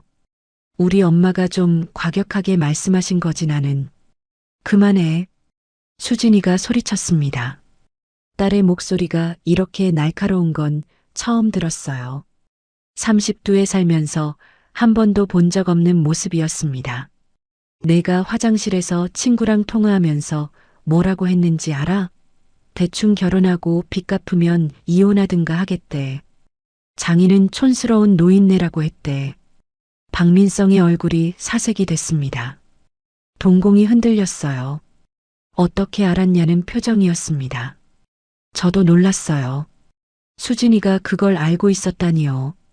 아마 제가 뒷조사를 시키면서 그 내용도 전달받았나 봅니다. 영리한 딸이었어요. 그건 농담이었어. 친구들끼리 허세 부린 거지 진심이 아니었다고. 박민성이 변명을 늘어놓았습니다. 목소리가 떨리고 있었어요. 거짓말쟁이의 전형적인 모습이었습니다. 수진이는 더 이상 듣지 않았어요. 손을 번쩍 들어 올렸습니다. 박민성의 뺨을 때리려는 거였어요. 그 순간 박민성이 움찔하며 두 팔로 얼굴을 감쌌습니다. 35 먹은 성인 남자가 여자 손찌검이 무서워서 방어 자세를 취하다니요. 무릎까지 살짝 구부리며 뒤로 물러나는 모습이 처량했어요. 비겁함의 극치였습니다. 강남에서 성형외과를 운영하는 의사라는 사람이 이 꼴이라니요. 수진이의 손이 허공에서 멈췄어요. 때리지 않았습니다. 아마 저런 꼴을 보고 너무 한심해서 때릴 가치도 없다고 느꼈겠죠. 한심해. 진짜 한심해. 수진이가 손을 내리며 중얼거렸습니다. 그 말 한마디가 어떤 욕보다 더 날카로웠어요. 박민성의 얼굴이 불그락푸르락해졌습니다. 최미자가 다시 끼어들었어요. 야, 이 건방진년아. 우리 민성이한테 뭐라는 거야? 네가 뭔데 손찌검까지 하려고 해? 년이라고요? 어머님, 아니 최미자 씨. 지금 저한테 년이라고 했어요? 수진이의 목소리가 더 차가워졌습니다. 존칭도 떼버렸어요. 더 이상 예비 시어머니로 대접할 생각이 없다는 뜻이었죠. 그래, 년이라고 했다. 시집도 안 왔으면서 시어머니한테 대드는 게 년이지 뭐야. 아비 없이 자라서 버릇이 그 모양이구나. 아비 없이라는 말이 또 나왔습니다. 가슴에 비수가 꽂히는 느낌이었어요. 제가 옆에 버젓이 앉아 있는데 아비 없다니요. 돌아가신 아내를 또다시 모욕하는 거였습니다. 저는 자리에서 천천히 일어났습니다. 더 이상 앉아서 당할 필요가 없었어요. 충분히 지켜봤고 충분히 참았습니다. 자네 그 입 다물지 못하겠나? 낮지만 단호한 목소리였습니다. 평소에 쓰지 않는 어조였어요. 회사에서 중대한 결정을 내릴 때나 쓰는 목소리였습니다. 최미자가 순간 움찔했어요. 하지만 곧 다시 도끼 어린 눈으로 저를 노려보았습니다. 뭐야, 이 영감탱이가. 자기 딸이 버릇없이 구는 건 안 보여? 가정교육을 그따위로 시켜놨으니 남편 복도 없지. 남편 복이라. 저는 쓰게 웃었습니다. 아내 생각이 났어요. 3년 전 폐암으로 떠난 제 평생 반려자요. 마지막 순간까지 제 손을 잡고 미안하다고 했던 사람입니다. 미안할 게 뭐가 있어요. 당신이 없었으면 저도 없었는데. 가난했지만 행복했던 시절, 트럭 한 대로 시작해 함께 일군 지금의 모든 것들이 떠올랐습니다. 비 오는 날 같이 짐을 나르던 기억, 찬밥에 김치로 끼니를 때우던 기억, 첫 사억을 지었을 때 감격의 눈물을 흘리던 기억. 그 모든 게 아내와 함께였어요. 내 아내는 세상에서 가장 좋은 사람이었어. 당신 같은 천박한 인간이 입에 담을 이름이 아니야. 목소리가 살짝 떨렸습니다. 감정이 올라온 거였어요. 하지만 참았습니다. 아직 끝이 아니었으니까요. 최미자의 얼굴이 일그러졌습니다. 자기가 무시당했다고 느낀 모양이었어요. 뭐, 이 늙은이가 어디서 어른한테 반말이야. 어른? 자네가 어른이라고? 남의 딸 잡아다가 빚 갚으려는 사기꾼이 어른이야? 저도 반말을 했습니다. 더 이상 사돈 행세를 할 필요가 없었거든요. 최미자의 눈이 휘둥그레졌어요. 자기가 지금까지 만만하게 봤던 노인이 갑자기 달라진 거였습니다. 사기꾼이라니. 증거 있어? 없으면 명예훼손으로 고소할 거야. 내가 변호사 불러서 당신 인생 끝장낼 줄 알아. 증거? 자네 갤러리 사채 빚 내역서, 자네 아들 병원 대출 서류, 자네가 사채업자랑 통화한 녹취록까지 다 있어. 직원 임금 체불 3개월치 내역도 있고. 검찰에 넘길까? 아니면 국세청에 먼저 보낼까? 최미자의 얼굴이 하얗게 질렸습니다. 입술이 파르르 떨렸어요. 모든 게 들통났다는 걸 깨달은 거였죠. 박민성도 옆에서 얼어붙었습니다. 얼굴이 누렇게 떠서 금방이라도 쓰러질 것 같았어요. 두 모자의 얼굴에 공포가 스쳤습니다. 어떡해. 내가 누군지 알아보지도 않고 덤볐어. 그게 자네들의 실수야. 저는 담담하게 말했습니다. 이제 거의 다 끝났어요. 하지만 최미자는 쉽게 물러나지 않았습니다. 궁지에 몰린 짐승처럼 더 사나워졌어요. 이 무식한 노인네가 트럭 몰아서 뭘 알아? 우리 집안이 뭔지 알아? 감히 누구한테 협박이야. 최미자가 손에 들고 있던 와인잔을 높이 치켜들었습니다. 붉은 와인이 출렁거렸어요. 크리스탈 잔에 담긴 비싼 와인이었을 겁니다. 저는 피하지 않았습니다. 피할 생각도 없었어요. 오히려 눈을 부릅뜨고 최미자를 바라보았습니다. 이것 먹어. 이 무식한 영감탱이. 최미자가 와인을 제 얼굴에 끼얹었습니다. 차가운 액체가 이마를 때리고 얼굴 전체로 흘러내렸어요. 눈으로, 코로, 입으로 와인이 스며들었습니다. 눈이 따가웠어요. 하지만 눈을 감지 않았습니다. 비릿하면서도 떫은 맛이 혀끝에 닿았어요. 붉은 와인이 낡은 회색 점퍼를 적시며 가슴팍까지 흘러내렸습니다. 아내가 30년 전 남대문 시장에서 사준 그 점퍼가 순식간에 붉게 물들었어요. 마치 피를 뒤집어 쓴 것처럼 보였을 겁니다. 수진이가 비명을 질렀습니다. 아빠. 딸이 달려와서 제 얼굴을 닦아주려고 했어요. 하지만 저는 손을 저어 말렸습니다. 수진이가 테이블 위에 물병을 집어들었어요. 최미자에게 던지려는 거였습니다. 눈에 불이 켜져 있었어요. 평소에 차분한 딸이 아니었습니다. 저는 손을 들어 제지했어요. 수진아, 괜찮다. 나도. 아빠가 알아서 할게. 목소리가 차분했습니다. 오히려 속이 후련했어요. 이제 더 이상 참을 필요가 없었거든요. 최미자가 스스로 선을 넘었습니다. 돌이킬 수 없는 선을요. 얼굴에서 와인이 뚝뚝 떨어졌습니다. 저는 젖은 얼굴을 닦지 않았어요. 그 상태로 최미자를 똑바로 바라보았습니다. 눈빛이 차가워졌을 겁니다. 40년 넘게 사업을 하며 수많은 협상과 대결에서 닦아온 눈빛이요. 수천억 원이 오가는 계약 테이블에서도 상대를 굴복시켰던 그 눈빛이었습니다. 최미자가 순간 움찔했어요.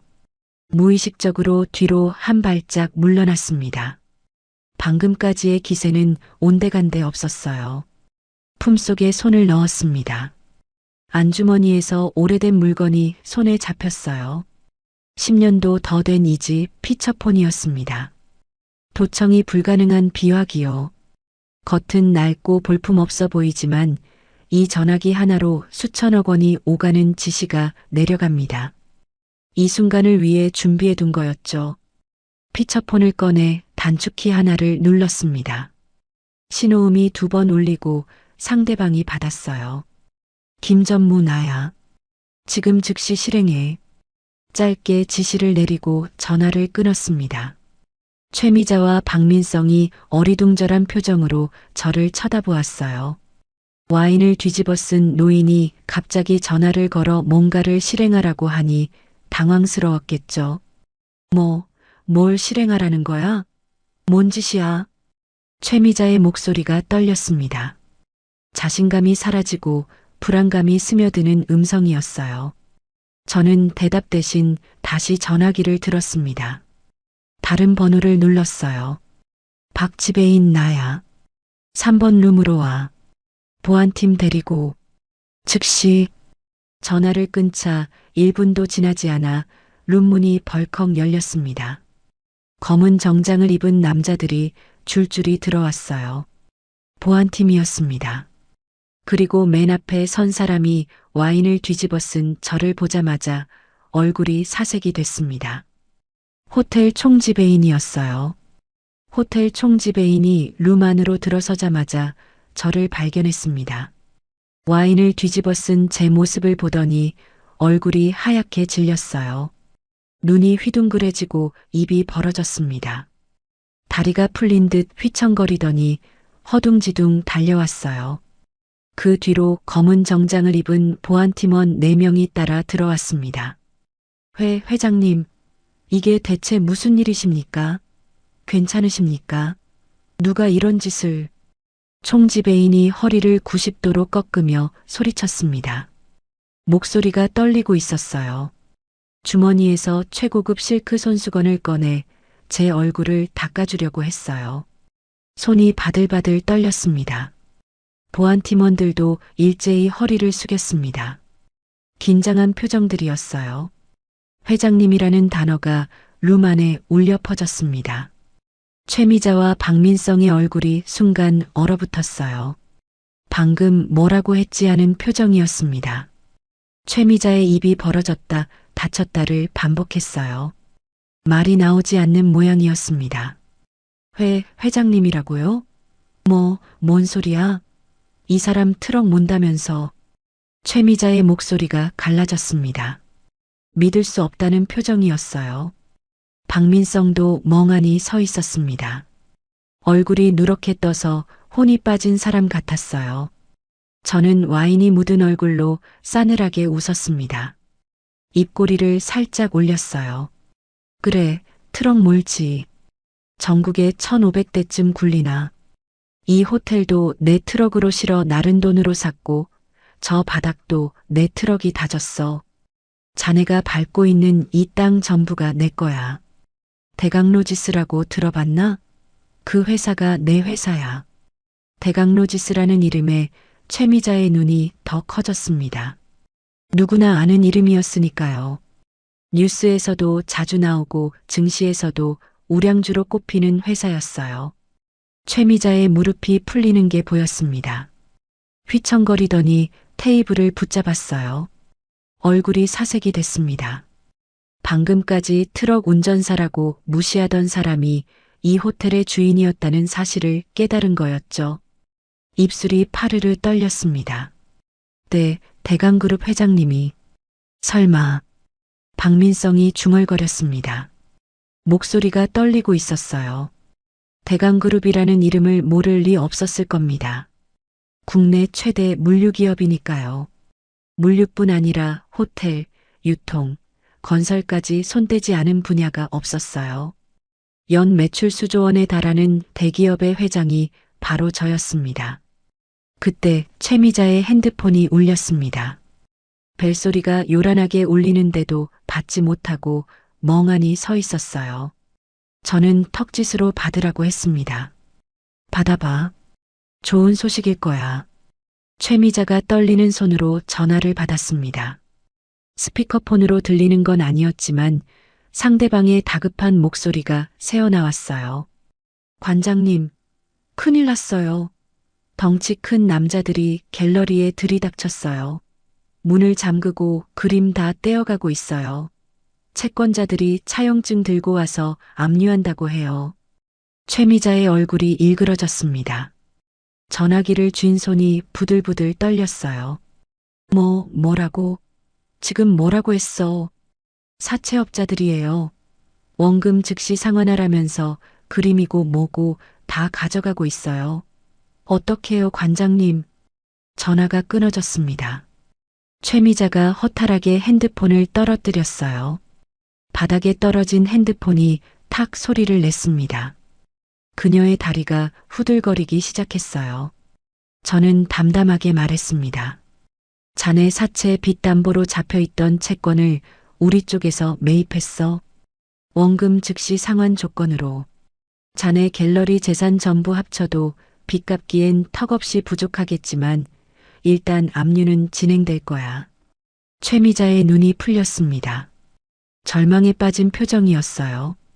평생 허세로 쌓아 올린 모든 것이 순식간에 무너지는 걸 느끼는 거겠죠. 그때 박민성의 핸드폰도 울렸습니다.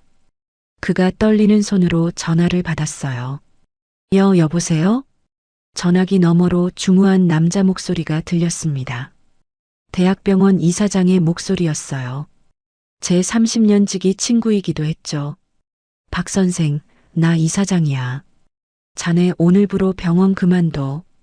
자네가 건드린 분이 우리 병원 의료기기 물류 전체를 담당하는 분이야. 내일부터 출근하지 마. 전화가 끊어졌습니다. 박민성의 얼굴이 백지장처럼 하얘졌어요. 핸드폰을 쥔 손이 축 늘어졌습니다. 아니. 병원이. 내 병원이. 박민성이 중얼거렸습니다. 하지만 그 병원은 처음부터 그의 것이 아니었어요. 은행 대출로 개원한 거였고 이미 적자에 허덕이고 있었죠. 이제 봉직의 자리마저 잃은 겁니다. 최미자가 갑자기 제 앞에 무릎을 꿇었습니다. 털썩 주저앉으며 제 바짓가랑이를 붙잡았어요. 낡은 면바지에 그녀의 매니큐어 칠한 손톱이 닿았습니다. 눈물과 콧물이 뒤범벅이 된 얼굴이었어요. 진한 화장이 번져서 처참한 꼴이었습니다. 회장님, 제가 눈이 삐었습니다. 제가 정신이 나갔었어요. 제발 한 번만 봐주세요. 갤러리만 살려주시면 뭐든 하겠습니다. 빚만 갚아주시면 평생 은혜 잊지 않겠습니다. 조금 전까지 저를 무식한 트럭 운전사라고 모욕하던 사람이었습니다. 얼굴에 와인을 끼얹던 사람이었어요. 격을 중요시한다며 허세를 부리던 사람이었습니다. 그런 사람이 바닥에 엎드려 빌고 있었어요. 추악한 광경이었습니다. 하지만 동정심은 조금도 들지 않았어요. 자네가 내 딸한테 뭐라고 했는지 기억나? 아비 없는 자식이라고 했지. 내 죽은 아내를 모욕했어. 그리고 내 딸을 빚 갚는 도구로 쓰려고 했고, 저는 차갑게 말했습니다. 최미자가 고개를 들어 저를 올려다보았어요. 눈에 눈물이 그렁그렁했지만 그게 진심인지는 알 수 없었습니다. 그건 제가 잠깐 미쳤었어요. 진심이 아니었습니다. 제발요. 박민성도 옆에서 무릎을 꿇었습니다. 어머니 옆에 나란히 앉아 고개를 조아렸어요. 장인어른, 아니 회장님, 저도 정신이 나갔었습니다. 수진 씨를 진심으로 사랑합니다. 한 번만 기회를 주시면. 수진이가 차갑게 웃었습니다. 사랑? 방금까지 이혼 운운하던 사람이 빚 갚으면 이혼하겠다던 거 잊었어? 박민성의 얼굴이 불그락푸르락해졌습니다. 더 이상 변명할 말이 없는 거였죠. 저는 총지배인에게 눈짓했습니다. 이 사람들 내보내. 보안팀원들이 다가왔습니다. 최미자가 발버둥을 쳤어요. 하이힐이 바닥에 끌리며 날카로운 소리를 냈습니다. 나요. 이거 나. 내가 누군지 알아? 나 갤러리 관장이야. 손대지 마.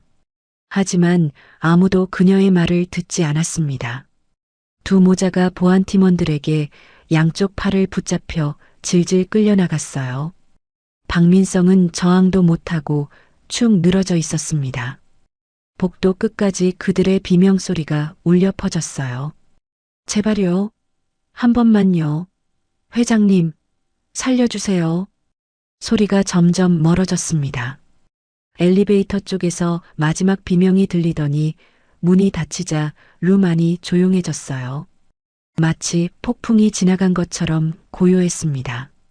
긴장이 풀리자 온몸에서 힘이 빠지는 게 느껴졌어요. 총지배인이 조심스럽게 다가왔어요. 회장님, 새 옷을 준비하겠습니다. 스위트룸도 바로 준비해 놓을까요? 불편하셨을 텐데. 저는 손을 저었습니다. 아니야, 됐어. 난 내 딸이랑 갈 곳이 있어. 수진이를 돌아보았습니다. 딸의 눈에 눈물이 그렁그렁했어요. 하지만 슬픔의 눈물이 아니라 안도의 눈물 같았습니다. 긴장이 풀리니까 눈물이 나온 거겠죠. 아빠, 가자, 수진아. 배고프지? 아빠가 맛있는 거 사줄게. 저는 와인 얼룩이 묻은 점퍼를 그대로 입고 일어섰습니다. 아내가 사준 이 점퍼가 이제 붉게 물들었지만 버릴 생각은 없었어요. 오히려 훈장 같았습니다. 수진이가 제 팔짱을 꼈습니다. 딸의 체온이 따뜻하게 전해졌어요. 오늘 하루 많이 놀랐을 텐데 의젓하게 버텨줘서 고마웠습니다. 룸을 나서 복도를 걸었습니다. 호텔 직원들이 줄지어 서서 90도로 허리를 숙여 인사했어요.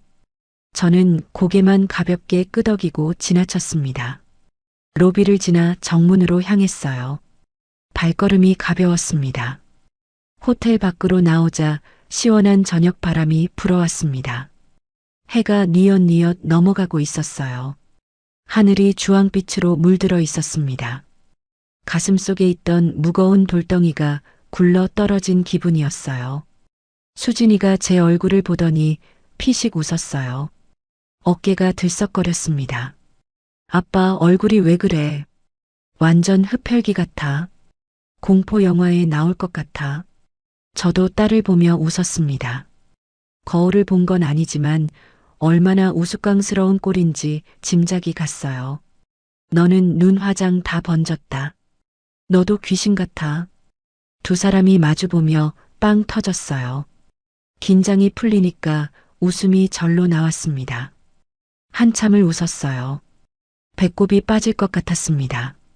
눈물이 날 정도로 웃었어요. 지나가던 사람들이 이상한 눈으로 쳐다봤지만 상관없었습니다. 오늘 하루 정말 긴 하루였거든요. 아빠, 우리 어디 가? 순대국밥 먹으러 가자. 아빠 단골집 있어. 20년 넘게 다닌 곳이야. 수진이가 고개를 끄덕였습니다. 우리는 어깨를 나란히 하고 걸었어요. 호텔 뒤편 골목으로 들어섰습니다. 화려한 네온사인들 사이로 허름한 24시간 순대국밥집 간판이 보였어요. 페인트가 벗겨지고 글씨도 희미해진 낡은 간판이었습니다. 하지만 형광등 불빛이 따뜻하게 새어나오고 있었어요. 가게 문을 열고 들어갔습니다. 국밥 끓는 냄새가 코를 찔렀어요. 구수하고 정겨운 냄새였습니다. 제가 평생 맡아온 그 냄새요. 플라스틱 의자에 앉으니 마음이 편해졌습니다. 이게 바로 제가 원하던 저녁이었어요. 딸과 함께 먹는 소박한 국밥 한 그릇. 그 어떤 고급 요리보다 맛있을 거였습니다. 순대국밥집 문을 열자 따뜻한 공기가 얼굴을 감쌌습니다. 국물 끓는 냄새가 코끝을 간지렸어요. 허름한 가게였지만 정겨웠습니다. 플라스틱 의자와 스테인리스 테이블, 벽에 붙은 낡은 메뉴판까지 20년 넘게 변하지 않은 풍경이었어요. 호텔 중식당과는 비교도 안 되는 소박한 공간이었지만 마음이 편해졌습니다. 어서 오세요. 어머, 사장님 아니세요? 오랜만이네. 주인 할머니가 저를 알아보고 반갑게 인사했습니다. 칠순이 넘은 할머니였어요. 허리가 굽고 손등에 검버섯이 피어 있었지만 눈은 여전히 초롱초롱했습니다. 제가 트럭 한 대로 사업을 시작할 때부터 단골이었죠. 그때는 저도 30대 청년이었습니다. 아내와 함께 이 집에서 국밥을 먹으며 사업 계획을 세우곤 했어요. 할머니, 국밥 2그릇이요. 수육도 한 접시 주시고요. 알았어요. 근데 사장님, 옷에 뭐 묻었어요? 피야? 할머니가 제 점퍼를 보며 걱정스러운 표정을 지었습니다. 와인 얼룩이 마르면서 검붉은 색으로 변해 있었거든요. 아, 이거요. 와인이에요. 괜찮습니다. 아이고, 비싼 옷인데. 빨아야겠네. 할머니가 혀를 끌끌 차며 주방으로 들어갔습니다. 저는 수진이와 함께 구석 자리에 앉았어요. 창밖으로 저녁 노을이 보였습니다. 하늘이 붉게 물들어 있었어요. 수진이가 물컵을 만지작거리며 입을 열었습니다. 아빠 미안해. 뭐가? 내가 사람 보는 눈이 없어서 저런 인간한테 속았잖아. 수진이의 목소리가 가라앉아 있었어요. 고개를 숙이고 있어서 표정은 보이지 않았습니다. 하지만 어깨가 살짝 떨리는 게 느껴졌어요. 저는 딸의 손을 잡았습니다. 차가운 손이었어요. 미안할 거 없어. 사람은 누구나 실수해. 중요한 건 깨달았다는 거야. 수진이가 고개를 들었습니다. 눈가가 붉어져 있었어요. 하지만 눈물은 흘리지 않았습니다. 강한 아이였어요. 엄마를 닮았죠. 근데 아빠, 왜 그렇게까지 했어? 그냥 처음부터 회장이라고 밝히면 됐잖아.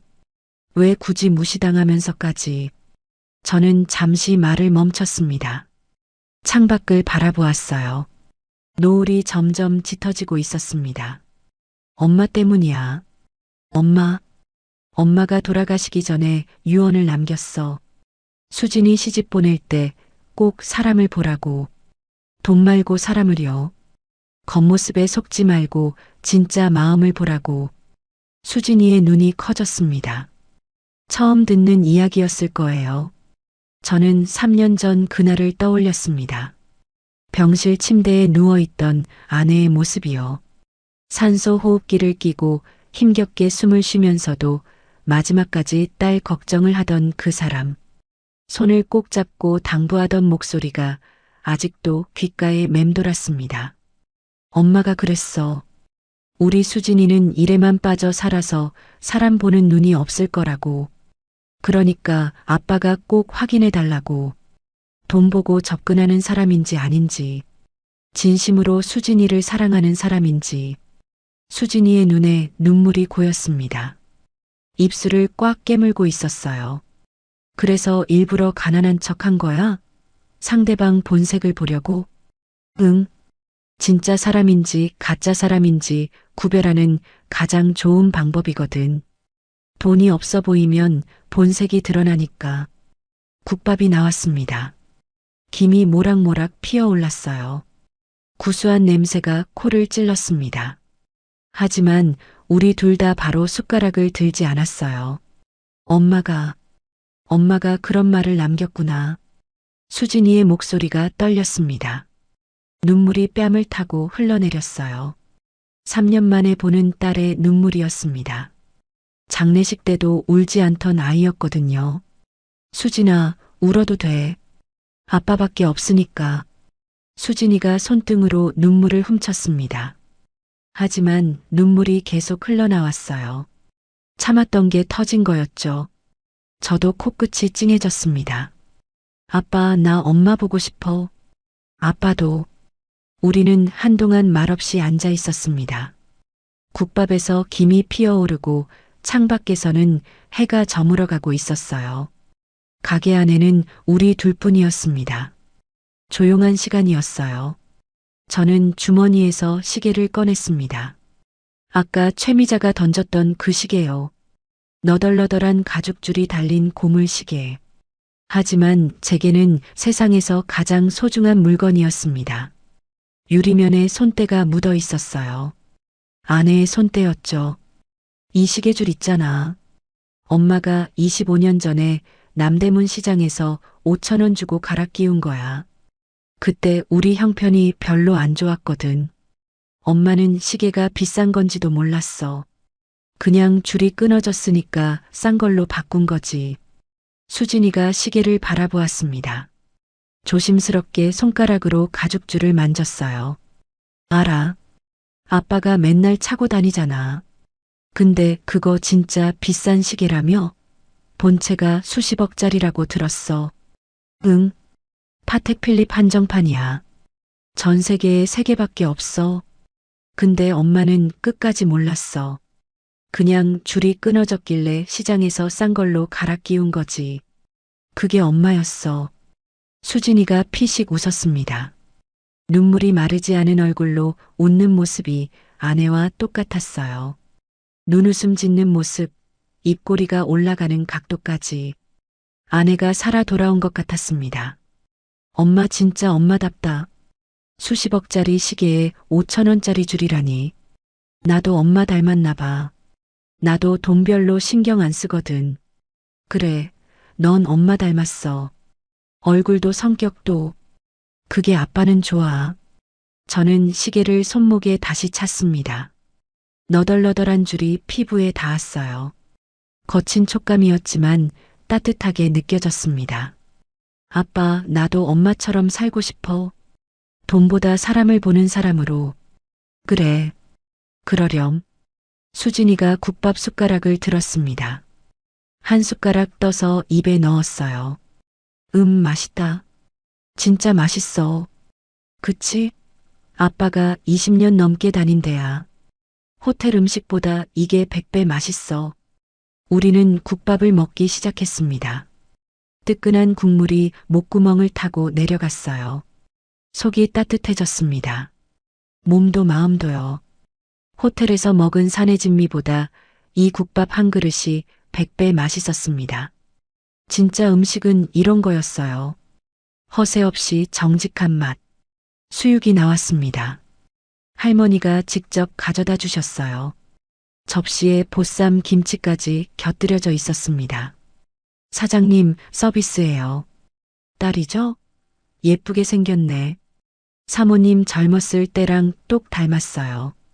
감사합니다, 할머니. 수진이가 수줍게 인사했습니다.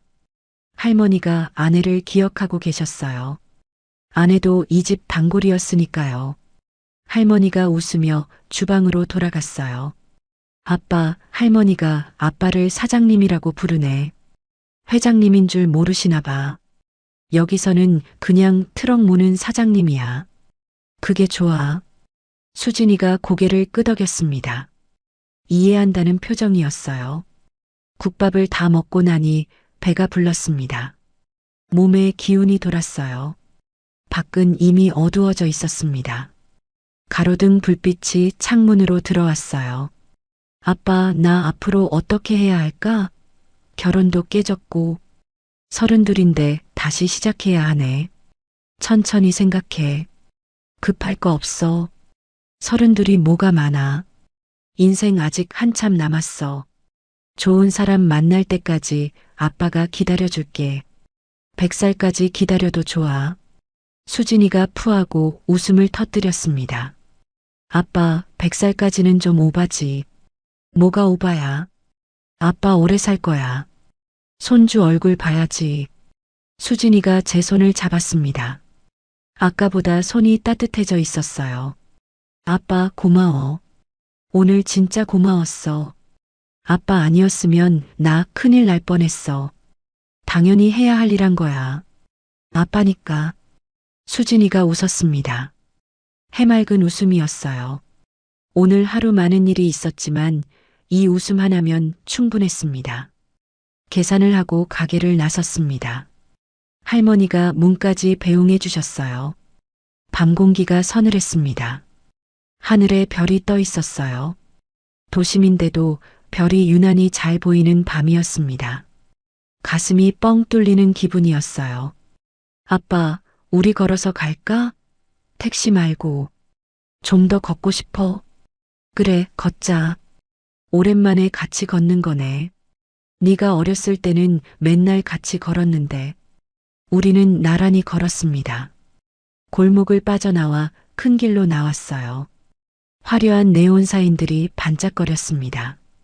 하지만 그 어떤 불빛보다 옆에 있는 딸이 더 빛났어요. 엄마를 쏙 빼닮은 내 딸이요. 하늘을 올려다보았습니다. 별들 사이로 아내의 얼굴이 보이는 것 같았어요. 웃고 있었습니다. 잘했다고, 수고했다고 말해주는 것 같았어요. 눈시울이 뜨거워졌습니다. 마음속으로 아내에게 말했습니다. 여보, 약속 지켰어. 우리 수진이 지켜냈어. 당신 유언대로 사람을 봤어. 나쁜 놈들한테서 딸 지켜냈어. 이제 안심해도 돼. 당신이 보고 싶어? 수진이가 제 팔짱을 꼈습니다. 딸의 체온이 따뜻하게 전해졌어요. 아빠, 내일 엄마 산소 가자. 오랜만에 인사드리게.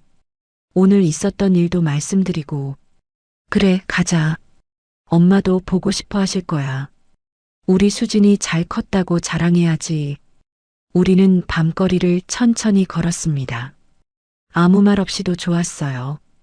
그냥 함께 있다는 것만으로 충분했습니다. 오늘 하루는 길고 험난했지만 이렇게 마무리할 수 있어서 다행이었어요. 딸을 지켰다는 안도감이 온몸을 감쌌습니다. 와인 얼룩이 묻은 낡은 점퍼가 바람에 펄럭였습니다.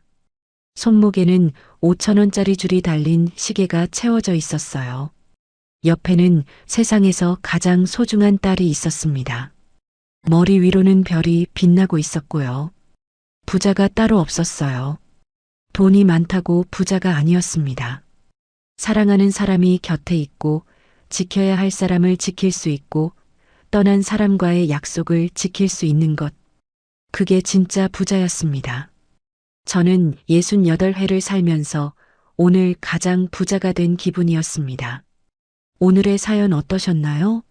사연이 마음에 닿았다면 더 좋은 사연으로 찾아뵐 수 있도록 구독과 좋아요를 눌러주세요. 그리고 사연의 주인공을 위한 따뜻한 말씀도 댓글로 부탁드립니다. 여러분의 오늘을 응원합니다. 인생 소풍이었습니다.